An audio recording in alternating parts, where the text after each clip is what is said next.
আসসালামু আলাইকুম, সবাইকে স্বাগত জানাই এখনকার সংবাদ বিশ্লেষণে।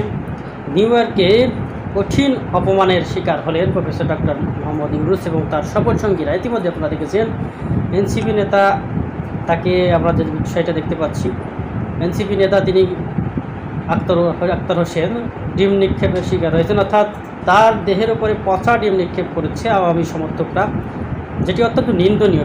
দেশের মাটিতে রাজনীতি নিয়ে যে কাদা ছড়াছড়ি সেটি তো আছেই, এখন দেশের বাইরে বিদেশের মাটিতেও দেখা যাচ্ছে যে বাংলাদেশের রাজনীতিবিদদের কঠিন দুর্দশা নেমে আসছে। এটি শুরু হয়েছিল আওয়ামী লীগের আমলে। এই দুর্দশা আওয়ামী লীগের দীর্ঘদিনের ক্ষমতায় থাকার তিক্ততা মানুষ সহ্য করতে না পেরে তাদেরকে বিদেশের মাটিতে, দেশে তো পারতো না, বিদেশের মাটিতে হেনস্থা করার যে একটা ট্রেডিশন চালু হয়েছিল, সেটি বর্তমানে এনসিপি বা অন্যান্য নেতাকর্মীদের উপরে, বর্তমানে এনসিপির নেতাকর্মীদের আসছে, বিএনপি জামাত তাদের উপরেও আসবে।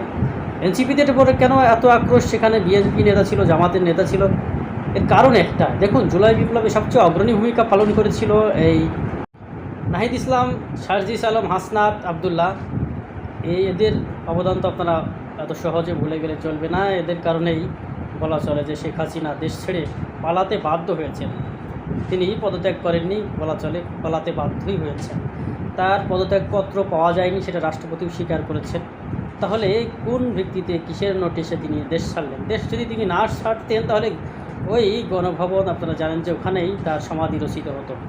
কারণ 5 তারিখ অর্থাৎ 5 আগস্টে জনগণ এমনভাবে খেপেছিল, নেটওয়ার্ক বন্ধর কারণে তো সেই খবর অন্যান্য জায়গায় না পৌঁছালেও মানুষ ঘর ছেড়ে বাইরে বের হয়ে এসেছিল এবং এক যাত্রাবাড়িতে 4-5 লক্ষ মানুষ সমবেত হয়েছিল।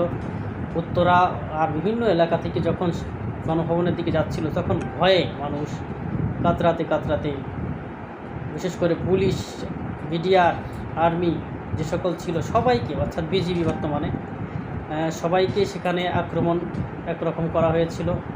আর যার ফলশ্রুতিতে সেখানে আমরা দেখতে পেয়েছি কঠিন একটা ভয়ের পরিবেশ তৈরি হয়। সেই পরিবেশে আমরা দেখতে পেয়েছি বহু মানুষ মারা যায় যাত্রাবাড়িতে, যার ফলশ্রুতিতে একসময় মানুষ সবাই গণভবনের দিকে যাত্রা করা শুরু করে এবং শেষমেশ আমরা যে বিষয়টি দেখলাম, শেখ হাসিনা পালাতে বাধ্য হলো। তাই এনসিপির নেতাকর্মীদের উপরেই এত আক্রমণ, শেখ হাসিনার যারা সমর্থক রয়েছে তাদের। দেখা যাক সামনের দিনে কী হয়, এই সংস্কৃতি থেকে সবাই বেরিয়ে আসে।